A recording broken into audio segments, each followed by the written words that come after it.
Bonjour, on va essayer de commencer à l'heure parce qu'après il y a d'autres conférences qui viendront dans cette salle. Merci beaucoup d'être aussi nombreux pour cette conférence sur l'évolution des comportements des consommateurs. Autour de moi, 3 professionnels avec des profils plutôt complémentaires. Donc, juste à côté de moi, Kevin Moffret, qui est directeur commercial de Deliveroo, donc 26 000 restaurants partenaires en France, en tout cas à date. Ensuite, Thierry Weil, de Bagelstein, 91 restaurants et un démarrage aussi à l'international depuis l'année dernière. Et last but not least, Victor Luger, que vous connaissez peut-être pour Big Mama, le groupe Big Mama, mais qui est ici en qualité de co-créateur de Sunday. Donc, on va rentrer dans le vif du sujet. Ce que j'aimerais bien que vous nous expliquiez, c'est est-ce que vous avez le sentiment que le consommateur a véritablement évolué post-Covid ? Est-ce que ce ne sont pas des tendances plutôt qui se sont renforcées ? Alors déjà, en termes d'offres, est-ce que vous pourriez nous dire, les uns et les autres, comment vous ressentez les choses et qu'est-ce que vous pensez que le consommateur attend prioritairement aujourd'hui post-Covid ? Alors, lequel d'entre vous veut démarrer ? Kevin. Bonjour tout le monde, c'est un grand plaisir d'être avec vous aujourd'hui. Donc pour répondre à ta question, le consommateur a énormément changé dans cette crise.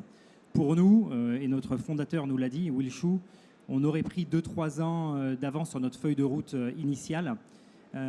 Et ce qu'on peut voir des tendances de consommation, si on fait une analyse pré-crise sanitaire et puis j'ai envie de dire post avec des guillemets crise sanitaire, il y a pas mal de choses qui ressortent.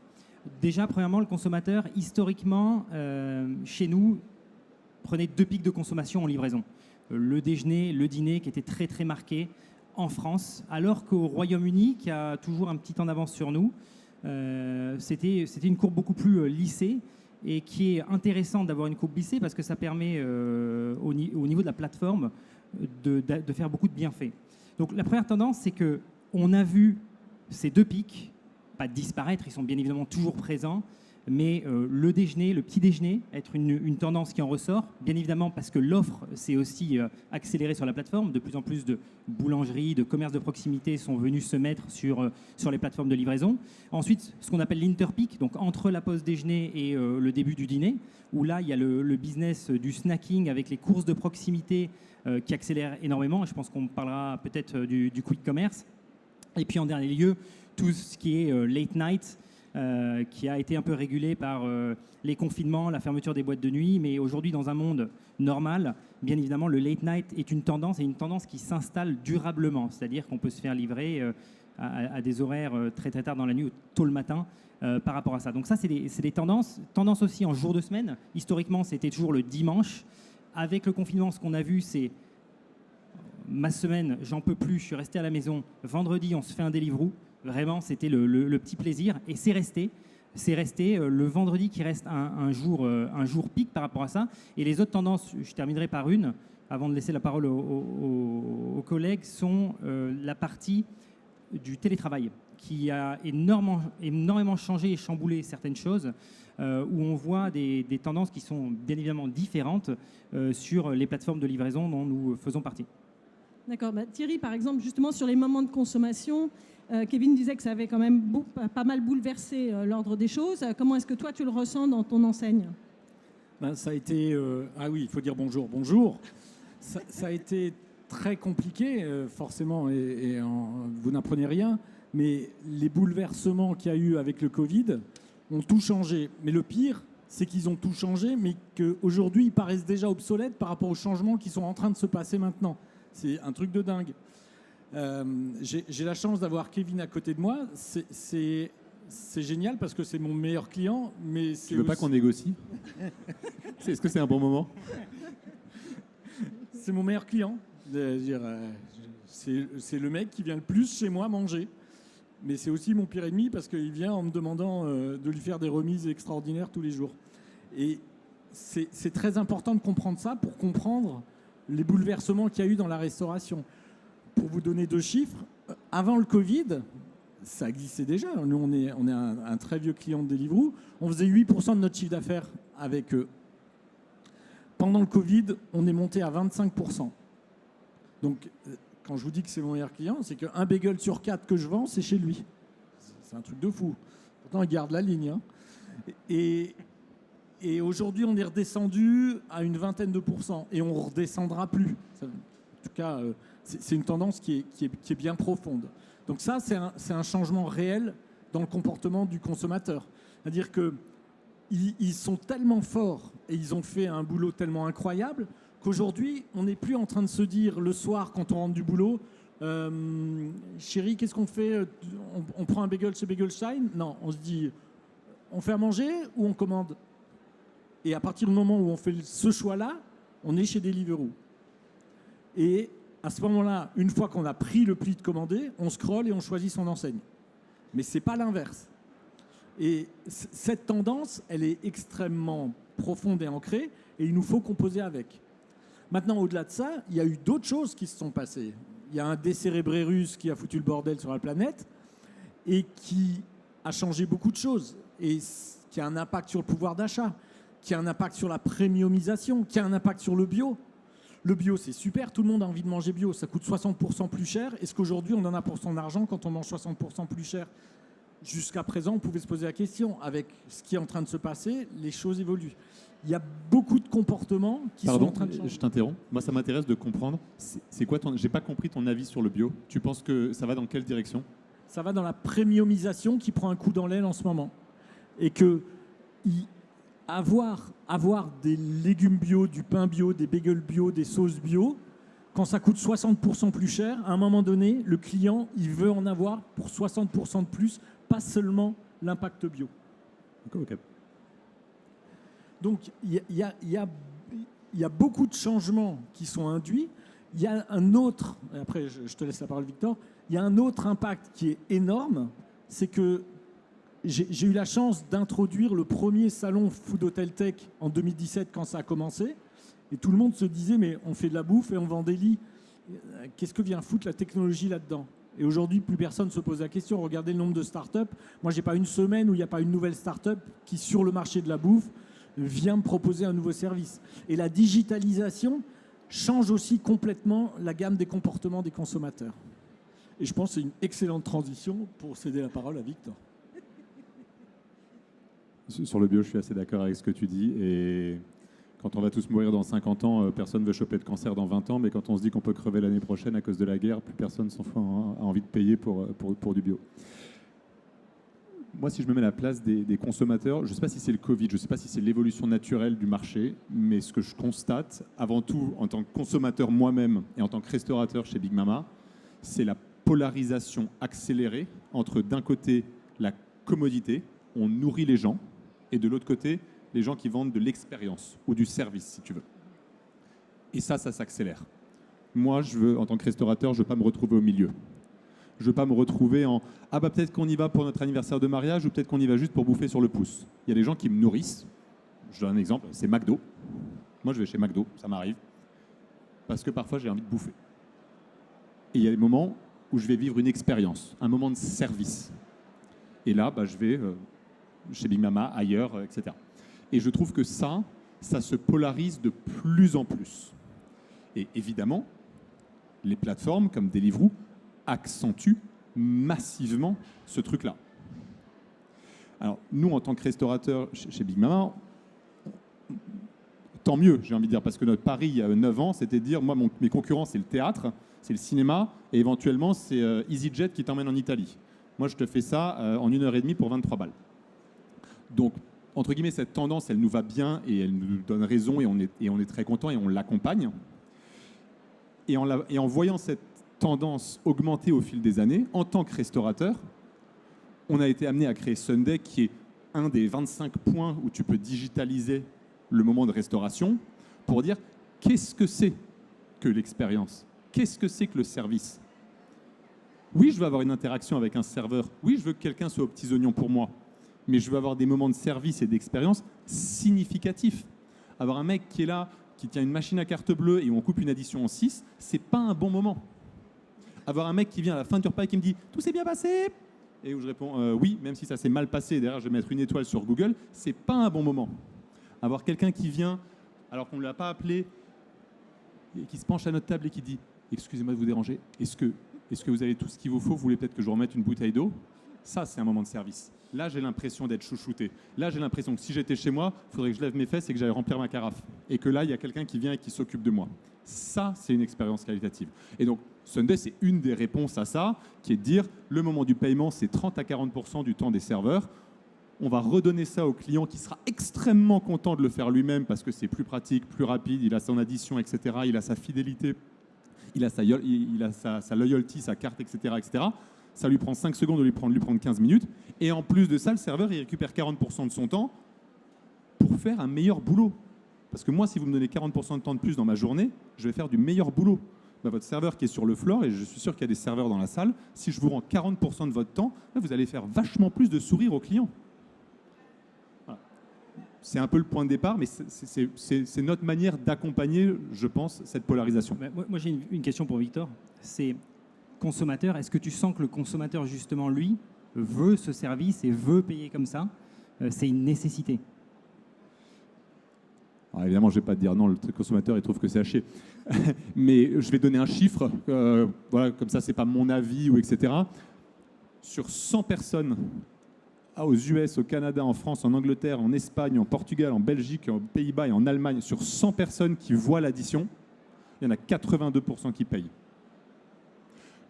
Je considère que pour une boîte qui a été incorporée, on était 2 il y a 14 mois, moi, c'est un ratio qui me fait me lever le matin et qui me dit « Ouais, j'ai pas l'impression de me battre, je vais pas contre le courant, quoi. J'ai vraiment l'impression d'accompagner quelque chose. » Mais on peut faire un autre test, si tu veux, et je le fais très humblement.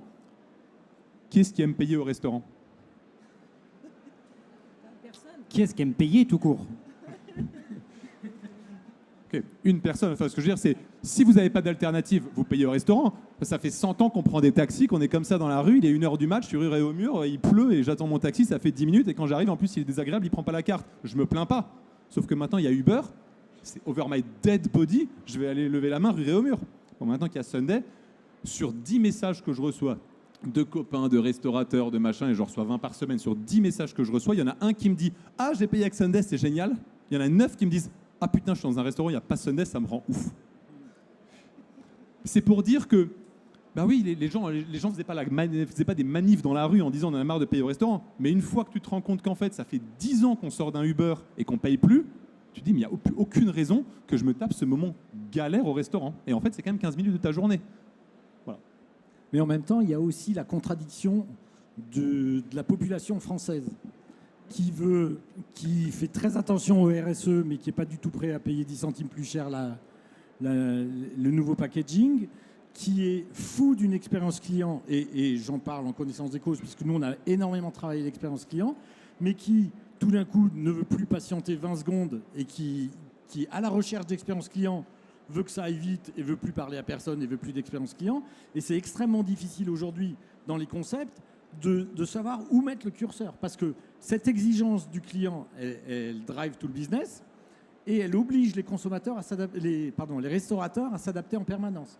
Où est-ce que je mets la rapidité du service, la notion de RSE, l'expérience client, l'accueil du client, mais je veux que ça aille super vite, que ça coûte moins cher, alors qu'on est dans des périodes inflationnistes. Et on se retrouve avec des restaurateurs qui sont écartelés. La digitalisation, en plus, ne va pas forcément dans le sens de la relation client avec l'opérateur dans la boutique. C'est très compliqué. Pourquoi ça ne va pas forcément dans le sens? Parce qu'on est de plus en plus... Les systèmes qui cartonnent, c'est du grab and go. Nous, on a grandi avec le bagel fait sous vos yeux. Et aujourd'hui, nos clients nous réclament des bagels prêts à l'avance, qui prennent, qui payent et qui partent. C'est assez paradoxal. Mais en même temps, si le bagel n'a pas été fait sous leurs yeux pour les autres, ils n'ont pas confiance en le bagel qu'ils prennent pour eux. Donc, c'est très compliqué à mettre en place. Il y a une vraie équation. Et justement, comment est-ce que tu gères ce côté paradoxal du consommateur? Comment est-ce que tu lui réponds? Parce que c'est pas le tout de dire il y a une problématique. Comment on s'adapte? Par exemple, on a gagné un appel d'offres à la gare Montparnasse où on a une boutique qui fait 18 mètres carrés, qui vend un peu plus de 600 bagels par jour. Et on fait les 600 bagels le matin et on va les vendre dans la journée. Et ces 600 bagels, on nous a proposé de les faire dans une pièce au sous-sol où on peut travailler tranquillement et de les monter au fur et à mesure qu'ils sont prêts dans la boutique. On a refusé. Dans nos 18 mètres carrés, on a installé une cuisine de 6 mètres carrés où on fabrique les 600 bagels pour que les clients voient qu'ils sont faits sur place, qu'ils ne viennent pas d'une usine polonaise et que s'ils veulent la personnalisation avec un bagel saumon fumé mais sans oignon, on leur fait immédiatement sur place. Mais ça nous a obligés à réorganiser et à repenser tout le concept pour répondre à cette nouvelle attente du client. C'est-à-dire concrètement? Concrètement, c'est un bagel avec un trou au milieu. Non, ça veut dire que le client aujourd'hui, il vient, il a son bagel saumon fumé qui est prêt, il le désigne, on le prend, on le met dans un four, un Méri-Chef pendant 30 secondes, il est chaud et croustillant, la garniture reste froide et il part tout de suite. Mais donc, par rapport à ça, qu'est-ce que tu penses des cuisines qu'on peut appeler parfois dark? Et ça ferait une super transition, même si je sais que ce n'est pas la casquette. Est-ce que tu penses que Begelstein a un potentiel sur ça? Nous, on a une phrase chez nous qui nous tient à cœur, c'est « il n'y a que les poissons morts qui suivent le courant ». Déjà, quand on a commencé à travailler avec Deliveroo, on s'est arc-bouté, et je m'en excuse encore, c'est-à-dire qu'on ouvrait la livraison qu'à partir de 14h. Et on a dû se battre avec nos franchisés qui voulaient que ça ouvre bien plus tôt. La notion de Dark Kitchen, pour nous, elle est à l'encontre de ce qu'on essaye de faire depuis 10 ans dans la construction de la marque. Je ne sais pas si vous connaissez Begelstein, on est assez impertinent, borderline et les petits cons du fond de la classe. Et on le travaille. Et la Dark Kitchen, pour nous, elle est incompatible avec ce qu'on essaye de faire. On travaille par contre avec des marques virtuelles. Alors vous allez me dire, c'est quoi la différence? La marque virtuelle, elle existe chez Kevin, mais elle a une existence dans la boutique à côté des produits Begelstein. Toi, tu as des marques virtuelles que vous avez créé des marques? On en a 6 aujourd'hui. 6 marques en plus de Begelstein et qui font autre chose que des bagels? Absolument. Ah, donc tu ne fais pas que des bagels? Non. Ok. Et ça marche? C'est un beau relais de croissance pour nos franchisés parce que c'est les franchisés qui en profitent. Ce n'est pas une Dark Kitchen centrale, on offre des relais de croissance à nos franchisés avec d'autres produits qu'ils peuvent vendre dans leur boutique qui existent chez Kevin. Chez moi, ça devait être très très grand, mais pas vraiment chez moi. Non, moi ça m'intéresse les Dark Kitchen parce que, comme vous le savez, on a nos cuisines éditions qui sont des cuisines partagées pour l'instant à Paris et incessamment sous peu dans le reste de la France. Dans les prochaines semaines, on l'espère. Et donc, si je me mets à la place d'un consommateur, parce qu'on essaie toujours de se mettre à la place d'un consommateur digital qui commande en livraison, entre un Begelstein commandé sur Deliveroo directement, qui viennent d'un point de vente, un restaurateur physique ou d'une cuisine partagée, je ne sais pas si le consommateur il voit la différence. Et je ne pense pas. Non, il ne verra pas de différence. Non, clairement pas. Non, mais moi, si je suis au bureau et que je commande un Begelstein, j'en ai à foutre de s'il a été fait minute, pas minute, machin, etc. Je veux qu'il soit bon, mais je vais commander Begelstein et pas le truc d'à côté, parce que la dernière fois que j'étais à Montparnasse, j'ai vu des cums et des nénettes qui le faisaient en direct. Moi, en tant que consommateur, là, je ne donne pas des leçons parce que je suis restaurateur ou Sunday. En tant que consommateur, ce qui me drive mon impulsion d'achat sur Deliveroo, c'est que la marque, par ailleurs, elle fait du bon boulot.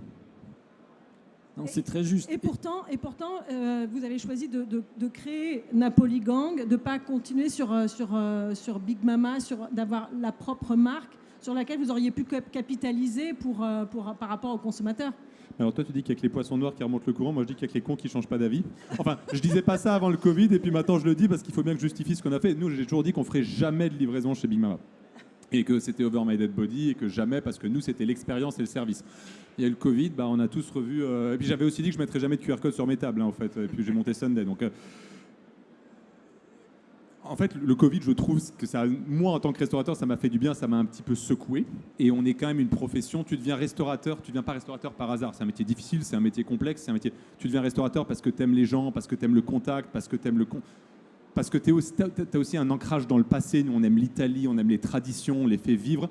Les restaurateurs, c'est quand même des gens plutôt traditionnels, y compris pour cette raison-là. Le Covid, ça nous a un peu secoué. Maintenant, on met des QR codes sur la table et on se rend compte qu'en fait, c'est dingue.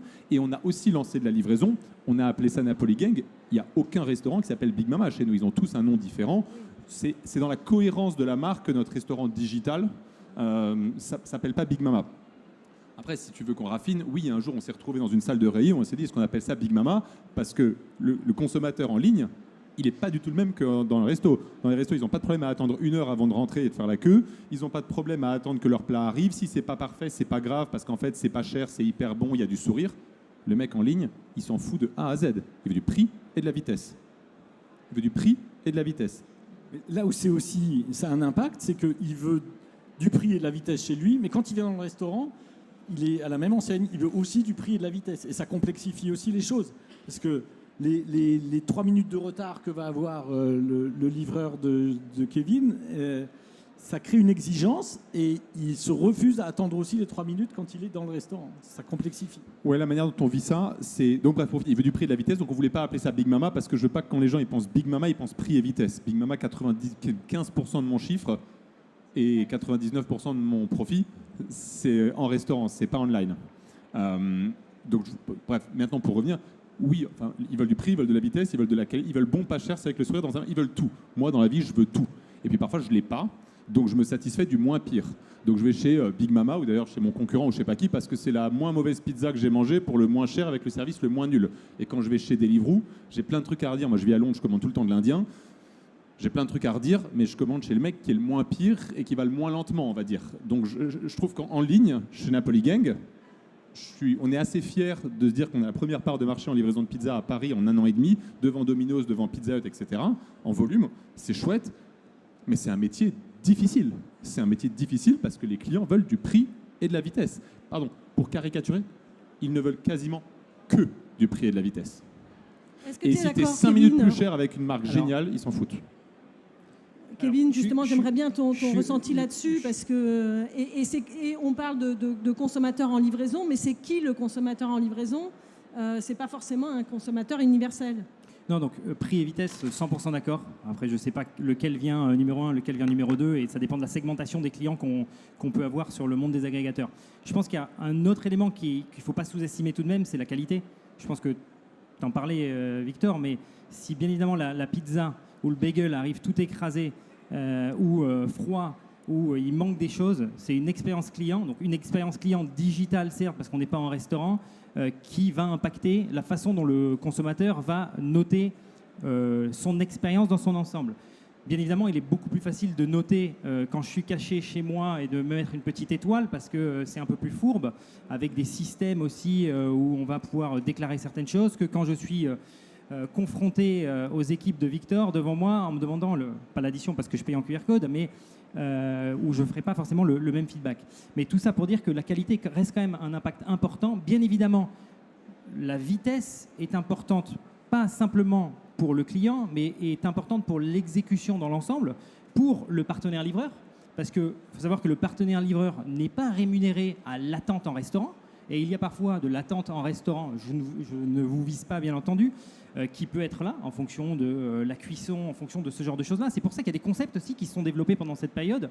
Je nomme Bouillon Service, qui a adapté son concept à la livraison, donc Bouillon Pigalle, Bouillon République, en livraison, et c'est du froid. Donc le temps de préparation est optimisé, on va dire, pour la livraison, et de ce fait, avec une bonne logistique qui fonctionne, si la météo est clémente, le consommateur est livré dans des bons délais, il est satisfait. Oui, il doit réchauffer chez lui, mais ça participe un peu à l'expérience qu'on essaye de remettre un peu dans les mains du consommateur. Il a la sensation de cuisiner chez lui, c'est génial, il met dans le four micro-ondes pour ensuite consolider tout ça. Donc la qualité reste quand même un aspect important. Pour la deuxième partie de la question, qui était qui sont les consommateurs qui commandent sur les plateformes, bien évidemment, on a une segmentation. Il faut savoir qu'en France, on est rentré par la porte en 2015 de la pépite de quartier. Clairement, les concurrents avaient choisi une stratégie différente en nouant des partenariats avec les grandes marques et les grands QSR, notamment McDonald's. Les offres se sont beaucoup plus nuancées depuis, mais donc de ce fait et de cet historique, on parle énormément à une population urbaine, à des personnes qui sont des familles qui sont situées dans les cœurs de ville, là où la concurrence continue à bien communiquer à une population qui va être plus jeune et étudiante. Mais bien évidemment, tout ça se recoupe parce que, bien évidemment, Deliveroo est venu se mettre sur la complémentarité de l'offre parce que, comme tu le disais, Victor, tu te fais toi-même aussi des McDonald's. Donc, c'est pas parce qu'on peut très bien bouffer, mais faire un cheat day ou se faire un McDonald's, c'est complémentaire. Et bien évidemment, rajouter de l'offre qualitative sur la plateforme est cohérent parce qu'on veut répondre à tous les moments de la journée qui sont là-dessus, notamment le business des courses du quick commerce dont on entend beaucoup parler aujourd'hui. D'accord.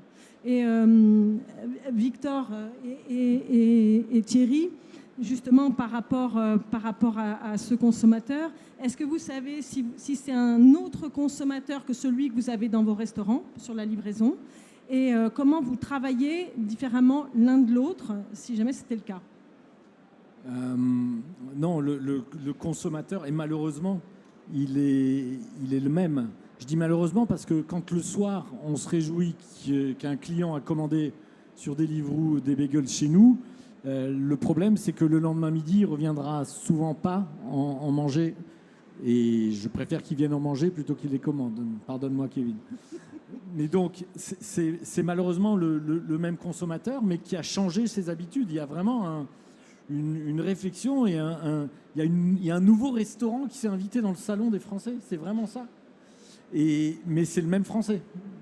Donc, c'est le même consommateur. Après, comment le travailler ? Nous, on essaye au maximum de ramener le consommateur dans nos restaurants. Alors, il y a des phénomènes qui commencent à être un petit peu compliqués. C'est que les prix ne sont pas toujours les mêmes sur les plateformes et dans les restaurants, et que le coût de la livraison subit lui aussi une inflation, ce qui fait que ça commence à être un peu cher pour certains clients avec tout ce qui est en train de se passer en termes de pouvoir d'achat. Donc ça rebat aussi un petit peu les cartes. J'oublie néanmoins pas que sans Deliveroo et Uber Eats, sans Deliveroo, on n'aurait pas survécu pendant la période Covid, et que on a beau hurler au loup, et ben on était bien content qu'il soit là.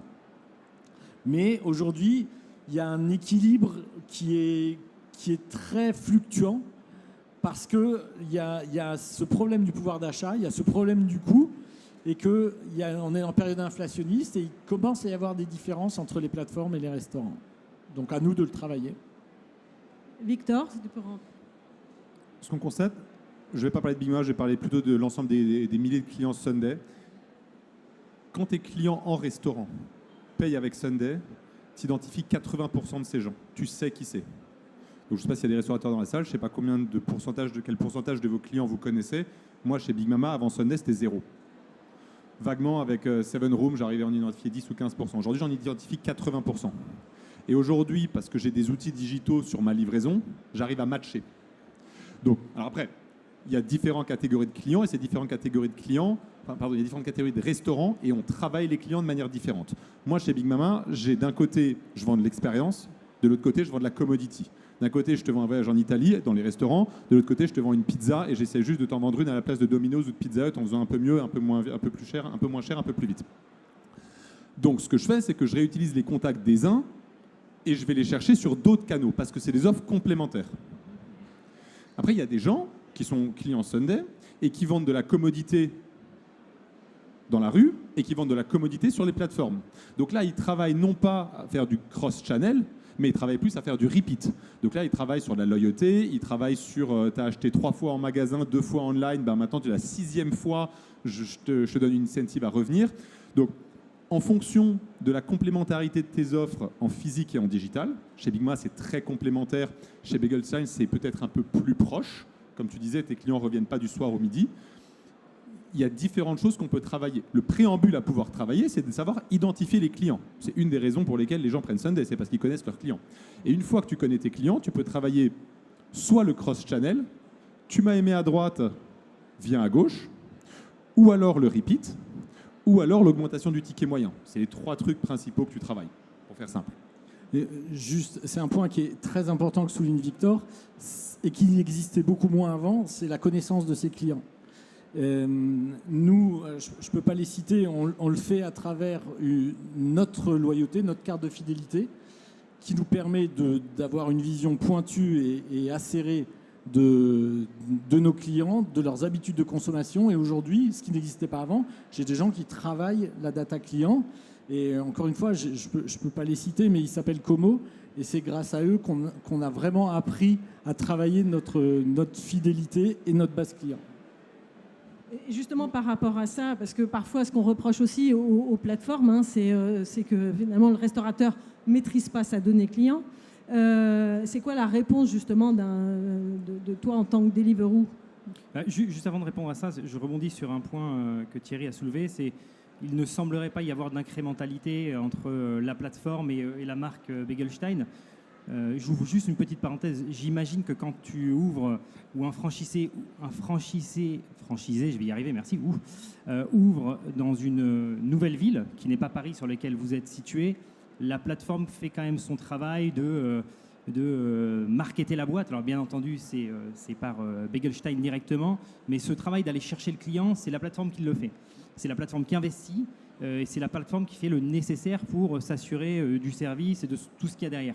Bien évidemment, en cœur de Paris, quand un grand nombre de personnes connaissent Begelstein parce que vous êtes installé depuis de nombreuses années, c'est sans doute différent. Mais vu qu'il y a pléthore d'offres aujourd'hui sur les plateformes, le client pourrait peut-être aller chez Victor, mais il décide de venir chez toi parce que justement, tu as fait l'effort supplémentaire d'aller le prendre, le chercher.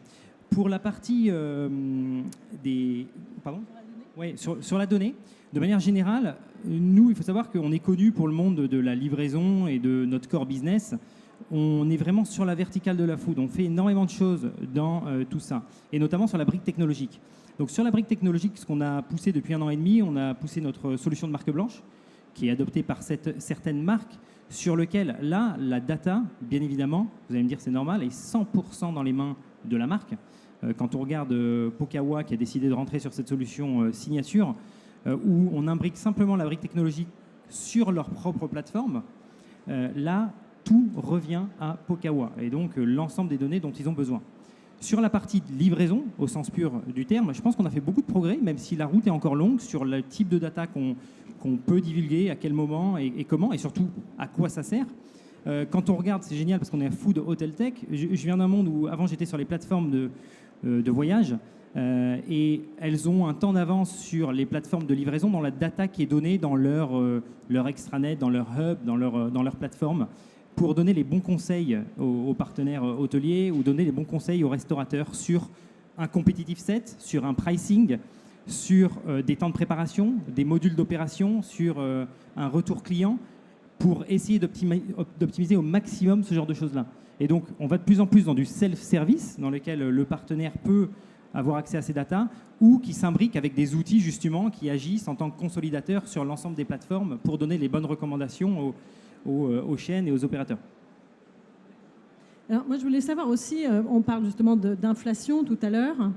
J'aimerais bien savoir comment est-ce que vous voyez le consommateur réagir par rapport au prix ? Comment vous travaillez vos prix, jusqu'où on peut aller et qu'est-ce que ça oblige à faire aussi pour pouvoir continuer de séduire ce consommateur ? Chez nous, c'est assez compliqué parce qu'on est à la fois franchiseur et fournisseur, puisque je fabrique tout ce que je vends et donc je vends des produits que je fabrique à mon réseau de franchise qui doit en vivre. Et à un moment donné, il s'agit de savoir où est-ce qu'on met la rentabilité. Nous, on a pris le pli extrêmement simple et drastique que notre métier, c'est d'être franchiseur, que notre activité de fournisseur est un outil et pas une finalité. Donc, on a absorbé aussi longtemps qu'on pouvait l'ensemble des hausses, parce qu'on parle de Poutine, mais l'Ukraine est venue alors qu'il y a déjà eu des inflations toute l'année 2021. Hein. Il ne faut pas l'oublier, il y a eu des hausses de prix permanentes. On n'a rien fait. Là, aujourd'hui, on est obligé de faire subir à nos prix certaines hausses. On a une équipe de R&D qui fait qu'on a changé des recettes. Il y a des recettes qu'on ne fait plus à base de produits, par exemple, vous savez tous que l'huile est un problème. Les poivrons marinés, les tomates séchées sont devenus des vrais problèmes. Dans mon usine et mon centre de production, l'huile est sous clé. Avant, c'était les truffes, maintenant, c'est l'huile.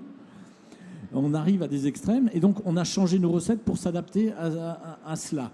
Mais le client, aujourd'hui, commence à subir lui aussi l'inflation, puisque mes franchisés qui ont subi des hausses, sont obligés, pour préserver la rentabilité, de les répercuter sur le client final. Alors on peut se dire, nous on a un panier moyen qui est à 10,80. Donc quand on fait une hausse de 60 centimes, on peut se dire, finalement, c'est pas grand-chose, mais c'est énorme pour beaucoup de monde. 60 centimes, c'est un quart de litre d'essence. Et le client, il va hésiter entre ça et ça. Et on est vraiment à ce niveau-là. Et tout le monde, tous les économistes et toutes les tendances le montrent, on est loin d'être au bout de l'histoire. Donc ça va nous obliger aussi à repenser des mécaniques de menu ou des mécaniques de non-menu. En tout état de cause, le client, il peut accepter de payer plus s'il a quelque chose de plus ou de mieux. Je suis tellement d'accord avec ça. En fait, je tiens à t'interrompre, excuse-moi. Je t'en prie. Et je cède la parole à Victor qui est d'accord avec moi. Mais pardon, je suis tellement d'accord avec ça, qui est que quand ça se tend, inflation, augmentation des prix des fournisseurs, de la logistique, bref, quand tu es restaurateur, ta vie c'est un cauchemar en ce moment parce que le niveau de pression augmente. Il y a deux manières de réagir. Soit tu te crispes et tu te dis ok putain, là je suis en train de me faire niquer, c'est qui le prochain mec que je vais niquer? Est-ce que je vais niquer mon fournisseur? Est-ce que je vais niquer mon franchisé? Est-ce que je vais niquer mon client? C'est une manière de faire. Ou alors tu te dis comment je rends le gâteau plus gros. Et il y a plein de gens qui viennent nous voir sur le stand de Sunday en disant ah bah mes collègues restaurateurs qui ont Sunday ils m'ont dit que c'était à moi à la fin moins cher que la carte bleue. Ouais c'est super, c'est moins cher que la carte bleue, c'est genre 0,5% moins cher que la carte bleue. C'est toujours 50% de moins, mais enfin c'est 0,5% moins cher que la carte bleue, c'est super. Sauf qu'en fait, tu économises 20% de staff cost, tu économises 40% de temps de tes serveurs, ton ticket moyen il augmente de 14%. Et ta rotation des tables, en fonction de si ta rotation moyenne c'est 1 heure ou 1h40, c'est entre 8 et 16%. Là, je parle de 5, 10, 15% qui s'additionnent. Nous, notre attitude, elle a été de dire oui, bien sûr, on va aller gratter, parce qu'on va aller gratter la machine à carte bleue, qui est un système qui a 50 ans, qui fournit zéro data, qui fournit zéro insight, qui fournit aucune information de marché, qui me dit pas qui est mon client et qui me fait perdre 15 minutes et qui marche 94% des fois. Et je vais mettre Sunday qui coûte la moitié du temps, qui marche 98% des fois et qui coûte moins cher. Ok, mais surtout, je vais gagner des pourcents et des pourcents et des pourcents. Parce que ton fournisseur, toi, de packaging, de machin, etc., il t'a pas augmenté d'un demi-pourcent. Il t'a augmenté de 15%, j'imagine. Enfin bon, moi, c'est ça que je vois, hein. C'est à coût de 10, de 15, de 20%. Le staff cost, oui, je vous parle du staff cost en Angleterre après le Brexit, après le Covid et le Brexit, le staff cost, c'est 15%. C'est 15% de 40% de ton PNL. Donc le niveau de pression qu'on prend, ce n'est pas des demi-pourcents, c'est des tranches de 5 ou 10% qu'on prend.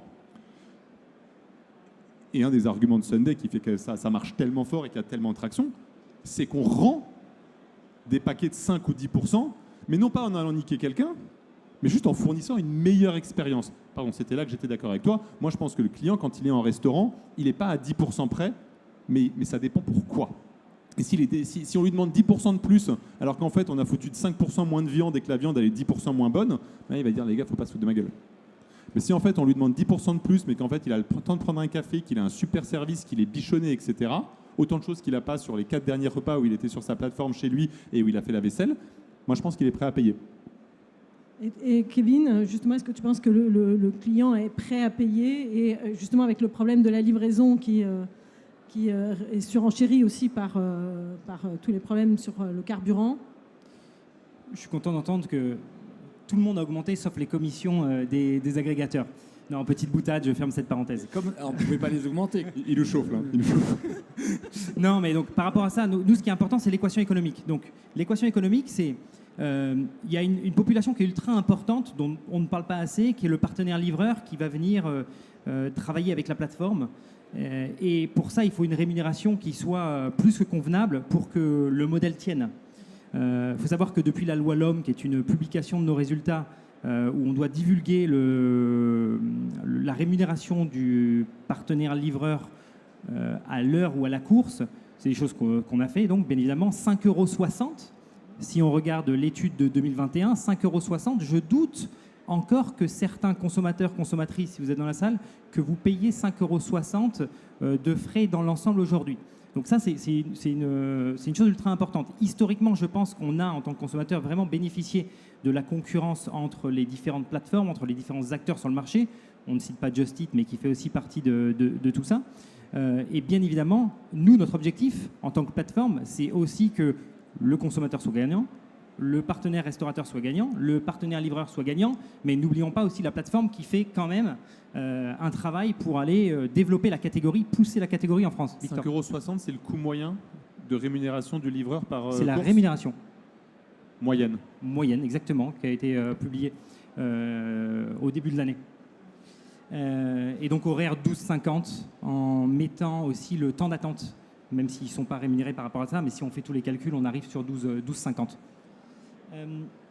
Tout ça pour dire que cette équation est ultra importante pour nous, mais aussi pour la livraison dans son ensemble. Et bien évidemment, en tant que plateforme, on va tester l'élasticité. L'élasticité, on a la capacité de le faire en étant une plateforme, et on a la capacité de voir l'impact sur la conversion. Donc l'élasticité des frais de livraison, des frais de service qui sont sur cette plateforme, et pour voir à quel moment on a potentiellement de la fuite, à quel moment on perd de la conversion, là où le consommateur est prêt à payer, sur la distance par exemple, ou ce type d'équation qu'on va mesurer quasiment tous les jours pour voir cet impact. Mais en parallèle, ce qu'on fait, c'est qu'on a parlé de fidélisation tout à l'heure, on développe de plus en plus nos programmes de fidélisation, donc Deliveroo Plus, si on regarde ça. On a annoncé il y a 1 mois et demi notre partenariat avec Amazon Prime, où tout souscrivant à Amazon Prime bénéficiait du programme Deliveroo Plus, justement pour aller continuer à faire grandir cette catégorie et ce service. D'accord.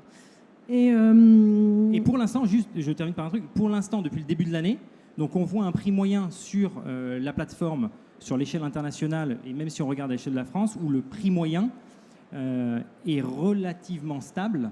De manière générale, attention, ça ne veut pas dire qu'il n'y a pas d'inflation. Attention, ça veut peut-être dire que des consommateurs commandent peut-être, avant c'était entrée, plat principal, boisson et dessert. Maintenant, on enlève peut-être la boisson. Donc le nombre d'items tend peut-être, lui, à réduire pour justement faire face à l'inflation. Et là, on a parlé d'un consommateur vraiment global. Est-ce qu'on n'a pas des disparités entre les grandes agglomérations et des zones de plus petite densité? Est-ce que vous pouvez nous dire les uns et les autres? C'est un sujet qui est d'actualité parce que Sabine, tu disais qu'on a 91 restaurants, mais en fait, depuis hier, on en a 92. Donc, on a ouvert 8 restaurants en mai. Pour l'instant, on est à 6 en juin. Et donc, on a une forte croissance. Et cette croissance, elle est aujourd'hui essentiellement drivée par des petites villes de province. C'est des villes comme Aubenas, Bourg-en-Bresse, Albi, Dunkerque. Et ce sont des villes où les consommateurs ont souvent rencontré les marques dans des plus grandes villes et sont désireux de se les approprier et de les faire rentrer dans leur ville. Et c'est souvent des gros cartons parce que les points morts sont beaucoup plus bas, les loyers sont plus faibles, la fidélité et la connaissance et la relation client, on parlait d'expérience au départ, elle est beaucoup plus profonde, beaucoup plus sincère, beaucoup plus marquée. Mais néanmoins, on est souvent précurseur dans ces villes de la venue des plateformes de livraison. C'est-à-dire que c'est des petites villes où parfois ils ne sont pas encore ou de manière balbutiante et on va concourir au fait que le marché se crée. Et c'est assez intéressant de constater qu'à la fois il y a besoin d'une plus forte relation de proximité, mais il y a aussi besoin du service de la livraison par des acteurs de la livraison. Victor, tu voulais ajouter quelque chose par rapport à ça, justement, sur le consommateur? Oui, je ne sais pas d'où est originaire Kevin, mais enfin, tu as deux Strasbourgeois ici, donc des provinciaux, enfin des vrais provinciaux, quoi. S'il vous plaît, les mecs à Aubenas, c'est les mêmes mecs qu'à Paris et qu'à Londres. J'en suis convaincu. C'est des gens qui ne sont pas d'accord, ils sont peut-être pas d'accord, mais toi, tu vois la même chose. Moi, chez Big Mama, à Lille, à Marseille, à Lyon, à Bordeaux, on fait des cartons exactement comme ce que tu viens de décrire. Et avec Sunday, j'ai plus de pénétration Sunday dans un restaurant sur 2 au fin fond du Pays Basque, dans des auberges basques. J'ai 80% des paiements avec Sunday. C'est plus que dans des restos du 11e arrondissement. Tu vois ce que je veux dire? Donc les mecs, ils sont aussi tech-savvy, ils savent aussi autant utiliser leur téléphone, ils veulent la même qualité. Les gens sont les mêmes. Je pense qu'après, il peut y avoir une autre discussion qui est du point de vue des opérateurs. Est-ce que c'est aussi rentable ou aussi efficace d'opérer? Moi, de monter un Big Mama à Lyon, c'est aussi efficace. C'est 4 millions de personnes à Lyon, c'est un gros bassin. j'ai pas ouvert de Big Mama à Aubenas parce qu'effectivement, si moi je fais des restos de 200 places assises, je tourne 5 fois les couverts par jour, il faut que je fasse 1000 mecs par jour, faire 360 000 clients par an à Aubenas, je ne l'ai pas encore fait. Mais le client, il veut exactement la même chose. Et rentabiliser une plateforme de livreur, un support local, etc., pour Deliveroo ou avoir, moi, du support sur le floor pour Sunday en province, c'est pas forcément la même équation. Après, je sais que nous, on a une chance, c'est qu'on a très peu de support parce que le système marche très bien tout seul. Donc, j'ai pas besoin d'avoir quelqu'un à Aubenas. Si j'ai aujourd'hui, je crois, en l'occurrence, 3 restos à Aubenas qu'en Sunday. Mais voilà, il y a une question de business model. Mais s'il vous plaît, arrêtons de penser que le mec à Aubenas, il est différent du Parisien du 11e. Hein. Dans la livraison, c'est légèrement différent, j'allais dire, en fonction de la population qui est. Donc déjà, ce qu'on regarde, on va regarder plusieurs éléments. En effet, il faut que la sélection soit disponible et c'est un vecteur. Mais des populations vieillissantes dans certains bassins, on peut être très surpris des résultats qu'on peut avoir. Donc typiquement, on a lancé des zones en 2021 sur lesquelles on a été agréablement surpris parce qu'on a regardé quelles étaient les populations, les CSP, l'âge moyen de la population, le revenu, toutes ces choses-là. Donc on peut prendre l'exemple de Guingamp qui a très très bien performé, plus que nos attentes, et inversement d'autres zones où il y a justement cette population vieillissante sur lesquelles on s'est quand même lancé parce qu'on a voulu tester le marché, et il s'avère que pour la livraison, c'est pas forcément des zones qui sont encore prêtes ou qui sont prêtes pour l'instant à devenir hyper matures ou devenir rentables dès demain. Donc il y a un peu de variation quand même dans les nouvelles zones qu'on va pouvoir lancer dans le monde de la livraison. C'est quoi ces zones? Tu peux en citer une ou deux? Ouais, des zones en bordure de Nice, typiquement, qui sont un peu plus complexes pour opérer. L'âge de la population va être différent. Et donc là, on a des réelles difficultés sur les volumes. Et donc après, derrière, ton partenaire restaurateur, il n'a pas ses volumes, donc il va fermer sa tablette. S'il ferme sa tablette, tu as une moins bonne sélection. Ton partenaire livreur, pareil, il n'a pas de commande, donc il se connecte beaucoup moins fréquemment. Et ensuite, c'est une zone bonne à fermer, en quelque sorte. Alors là, malheureusement, on arrive très vite à la fin de la conférence. Pour vous laisser le temps de poser 2-3 petites questions, je vais vous demander à chacun quels sont les projets de développement et comment est-ce que vous envisagez les mois à venir. On commence peut-être par... Alors, pour nous, ce qui va être essentiel, c'est le maillage français, justement. Aujourd'hui, on a une certaine couverture de la population française, mais il y a encore un gros potentiel à aller chercher. Alors, bien évidemment, en France, on est très, très fragmenté, donc il y aura un plafond de verre sur lequel on ne pourra pas aller plus, mais il y a pas mal de choses à faire encore dans l'expansion géographique française, numéro 1. Numéro 2, c'est la brique technologique de Deliveroo, sur 2 pans, la marque blanche pour accompagner les partenaires restaurateurs plus ou moins grands, parce qu'on a différentes solutions adaptées. Et le 3e lieu, on n'en a pas trop parlé aujourd'hui, on a parlé de la vitesse, le quick commerce, c'est comment on peut accompagner, c'est toujours dans la brique technologique, des marques dans cette volonté de se différencier et de se lancer sur le quick commerce. Donc on l'a annoncé au Royaume-Uni parce qu'on fait maintenant de la livraison de quick commerce et incessamment sous peu sur la partie française aussi. D'accord. Thierry ? Moi, j'ai un métier, je suis franchiseur. Il faut comprendre une chose, c'est que j'ai fait 2 choses dans ma vie. J'ai ma femme et mes enfants et j'ai la marque que j'ai créée. Je déteste personne suffisamment pour leur confier ma femme et mes enfants, mais je vais leur confier ma marque. C'est un truc de dingue. C'est ce que j'ai de plus précieux et je vais la confier à quelqu'un que je ne connais pas. Donc aujourd'hui, on a la chance d'avoir une marque qui est extrêmement magnétique et le Covid nous a propulsés par rapport à une population de gens qui ont découvert qu'ils n'étaient pas heureux dans leur vie et qui préféraient abandonner un poste où ils faisaient du benchmark stratégique mondial de MEDE pour retrouver quelque chose qui avait un sens. Et parfois, pour certaines personnes, ouvrir une boutique Begelstein, ça donne un sens à une vie. Et on a beaucoup de monde qui vient nous proposer d'ouvrir une boutique Begelstein. On a le luxe de pouvoir choisir, mais on est sur un gros développement en France. On avait budgété une 20aine de boutiques en 2022, je pense qu'on sera plus près de 30.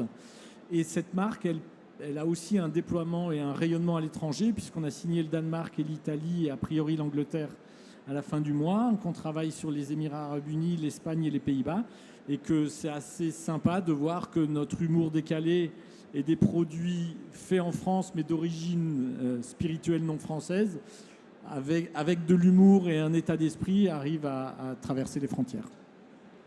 Victor ?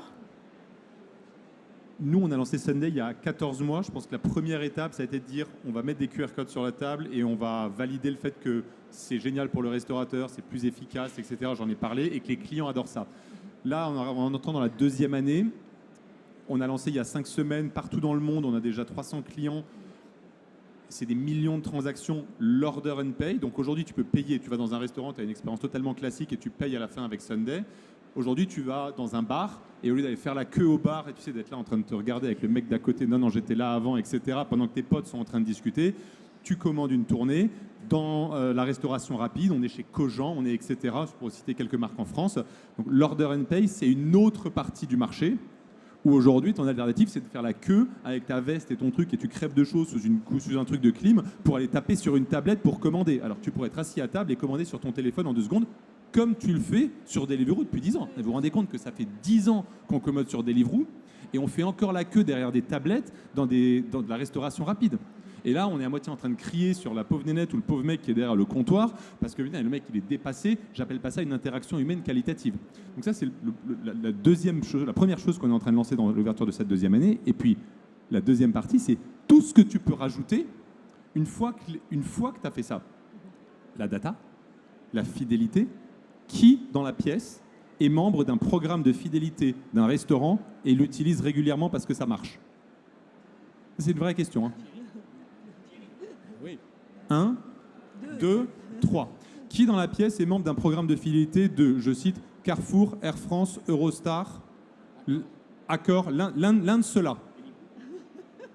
Voilà. Est-ce que vous pensez que la fidélité, on s'est réveillé il y a 1 an avec le réveil de la food tech pour dire qu'on allait faire de la fidélité dans les restos? Non, ça fait 40 ans qu'on veut faire ça et on n'y arrive pas. On n'y arrive pas pourquoi? Parce que quand tu payes avec ta machine à carte bleue, c'est impossible d'avoir un flow simple et efficace pour collecter des points et les redeemer et les utiliser. Bon, bah, quand tu payes avec Sunday, c'est un clic. Donc la fidélité, la data, c'est infini. Et derrière le CRM, tout ce que tu peux faire, tu fais ça avec Como derrière. Une fois que tu as... Le plus dur, c'est pas le CRM. Le plus dur, c'est pas de mouliner les mecs et d'avoir un algo qui dit lui, il n'est pas venu depuis 3 mois, envoie-lui un email. Le plus dur, c'est d'avoir l'email du mec. Voilà. Ça, c'est l'avenir pour nous. Écoutez, merci. Est-ce qu'il y a des questions dans la salle? Oui. Bonjour, je suis Céline Vial, je suis propriétaire de 3 restaurants Ernestine. Je travaille avec Deliveroo Sunday. Au départ, j'étais comme vous, je ne voulais pas entendre parler de QR code sur les tables ni de livraison avant le Covid. Mais le sujet n'est pas là. Vous nous avez parlé des habitudes des consommateurs en restauration. On a un petit peu segmenté, petites agglomérations, grandes agglomérations, mais on n'a pas abordé la tranche d'âge parce que je pense qu'en fait, aujourd'hui, on a aussi une évolution des comportements de consommation en fonction des tranches d'âge et qui peuvent être surprenantes des fois. Donc, si vous avez des petits mots à nous dire pour le reste de la salle. Je peux parler de Begelstein parce que on sait, si vous nous connaissez, on a vraiment un état d'esprit assez profond. Et notre objectif à l'origine, c'était travailler avec les jeunes. On avait créé le premier établissement en face d'un collège et on offrait le café à ceux qui prouvaient qu'ils avaient séché les cours.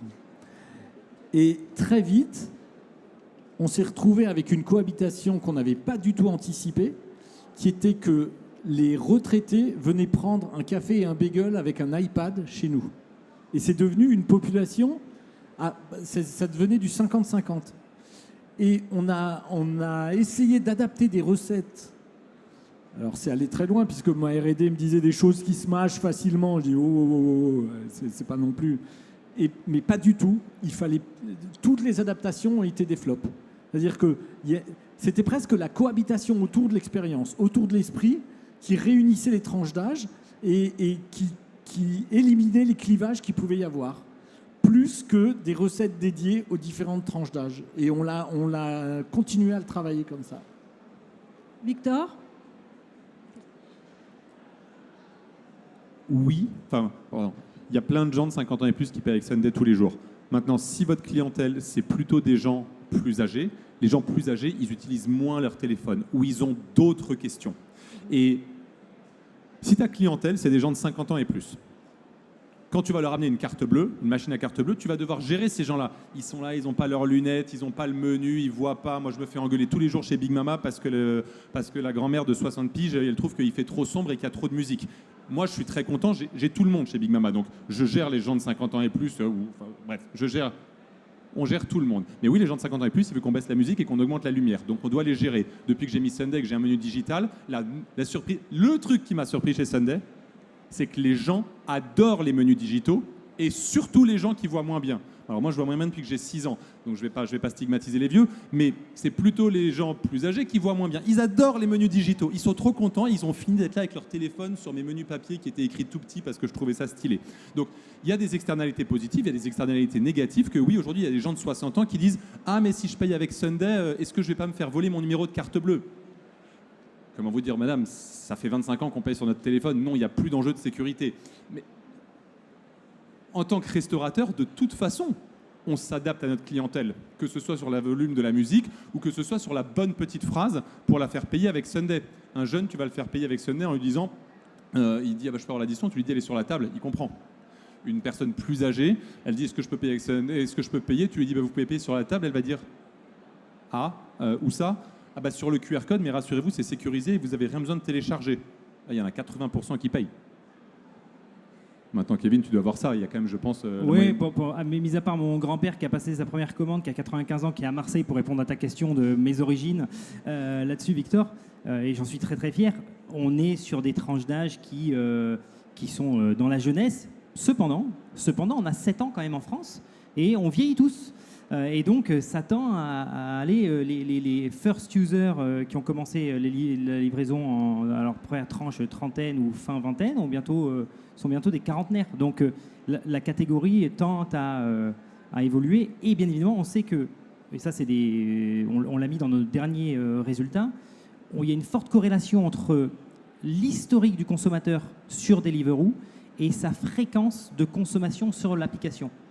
Et donc, ce qui veut dire que si on a une boule de cristal, nous-mêmes, enfin moi-même, bientôt quarantenaire, je pense que les prochaines années, je resterai sur les applications pour continuer de commander. Et donc, la tranche d'âge va bouger avec le temps progressivement. Je pense qu'on va vous remercier parce qu'il va y avoir une autre conférence qui va se tenir ici. Merci beaucoup. Je pense qu'on peut les applaudir. Merci Sabine.